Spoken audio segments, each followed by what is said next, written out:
బ్రిటన్లో breaking news చూస్తున్నాం. ఈ ఏడాది ఇస్రో చేపట్టిన తొలి PSLV C-62 ప్రయోగంలో సాంకేతిక లోపం తలెత్తింది. మూడో దశ చివర్లో టెక్నికల్ ఇష్యూ వచ్చిందన్న ఇస్రో డేటాను విశ్లేషిస్తున్నట్టుగా తెలిపింది.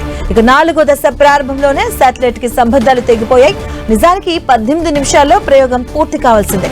సాంకేతిక లోపం తలెత్తడంతో డేటాను విశ్లేషిస్తున్నారు.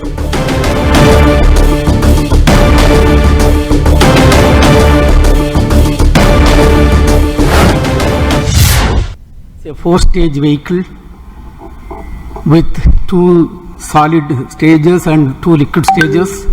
The performance of the vehicle up to the end of close to the end of third stage was as expected. Close to the end of the third stage, we are seeing little more disturbance in the vehicle roll rates, and subsequently there is a deviation observed in the flight path. We are analyzing the data and we shall come back at the earliest.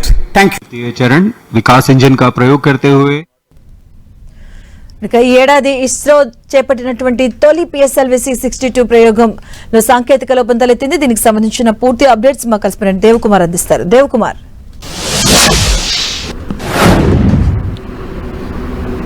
Madhavi, మన ఇస్రో ఈ ఏడాది rocket ప్రయోగాలతో తొలిసారిగా అంటే తొలి ఏడాది ఈ మొదటి ప్రయోగంతో విజయం సాధించాలని బోని కొట్టాలని ప్రతిష్టాత్మకంగా ఈరోజు PSLV C-62 రాకెట్ ప్రయోగాన్ని చేపట్టింది. అయితే ఈ రాకెట్ ప్రయోగంలో సాంకేతిక లోపం తలెత్తినట్లుగా ఇస్రో శాస్త్రవేత్తలు గుర్తించడం జరిగింది. అయితే ఈ సాంకేతిక లోపం ఈ మూడో దశలో తలెత్తినట్లుగా ఇస్రో గుర్తించడం జరిగింది. అయితే నాలుగో దశ ప్రారంభంలో శాటిలైట్కు సంబంధాలు తెగిపోయినట్లుగా ఇస్రో శాస్త్రవేత్తలు గుర్తించడం జరిగింది. దీంతో ఈ ప్రయోగంలో కొంత ఉత్కంఠ అయితే ఏర్పడింది. అయితే సాధారణంగా ఈ ప్రయోగము 18 నిమిషాల 9 సెకండ్లు ఇది పూర్తి కావాల్సి ఉంది. అయితే మూడు దశ చివరి వరకు కూడా సజావుగానే ఈ ప్రయోగం జరిగింది. ఆ తర్వాత దీంతో ఈ ప్రయోగం పైన కొంత ఉత్కంఠ ఏర్పడింది. అంటే సమయం దాటిపోయినా కూడా ఇది ఏదైతే అనుకున్న కక్షలోకి శాటిలైట్లు ప్రవేశించకపోవడము, అదేవిధంగా ఏమైంది అనేసి కొంత ఉత్కంఠ అయితే ఏర్పడిన పరిస్థితి అయింది.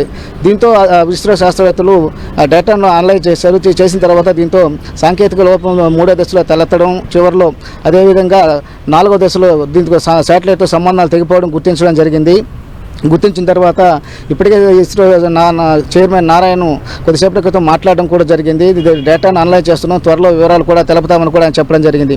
అయితే దీంతో ఈ ఏడాది ఎంతో ప్రతిష్టాత్మకంగా ఇస్రో ఈ ప్రయోగాన్ని చేపట్టింది. ఎందుకంటే గత ఏడాది మే నెలలో PSLV C-61 రాకెట్ ప్రయోగాన్ని చేపట్టారు. అది పూర్తిగా విఫలమైంది. ఆ తర్వాత దీన్ని ఎట్టి పరిస్థితుల్లో దీన్ని విజయం సాధించాలి, తొలి ఏడాదిలో బోని కొట్టాలనేసి ఈ ప్రయోగాన్ని చేపట్టడం జరిగింది. అయితే ఇలా సాంకేతిక లోపం తలెత్తడంతో అటు దేశంలోని ప్రజలతో పాటు అదే విదేశాలకు సంబంధించిన వ్యక్తుల్లోనూ, అదేవిధంగా విదేశాలకు సంబంధించిన శాస్త్రవేత్తలను కొంత నిరాశ అయితే ఏర్పడిన పరిస్థితి కనిపిస్తూ ఉంది. అంటే ఇప్పటికే ఈ ప్రయోగం ద్వారా PSLV C-62 రాకెట్ ద్వారా EOS N1 అనే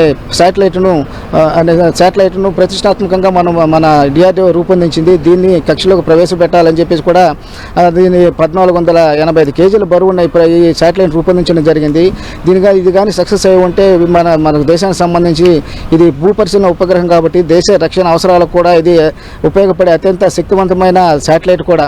అయితే ఇవన్నీ అదేవిధంగా వాతావరణ పరిస్థితులు ఎప్పటికప్పుడు తెలుసుకునేందుకు, అదేవిధంగా ఇలా విపత్తుల నిర్వహణకు ఈ విధంగా ఈ శాటిలైట్ ఉపయోగపడేది. అదేవిధంగా కొన్ని విదేశాలకు సంబంధించిన శాటిలైట్ను కూడా నింగులకు కక్షలో ప్రవేశపెట్టి వాణిజ్యపరంగా సక్సెస్ సాధించే అవకాశాలు కూడా ఉండేది. కాకపోతే ఈరోజు ఈ సాంకేతికతలు తలెత్తడంతో కొంత నిరాశ అయితే ఏర్పడిన పరిస్థితే కనిపిస్తోంది. Madhavi, thank you Dev Kumar.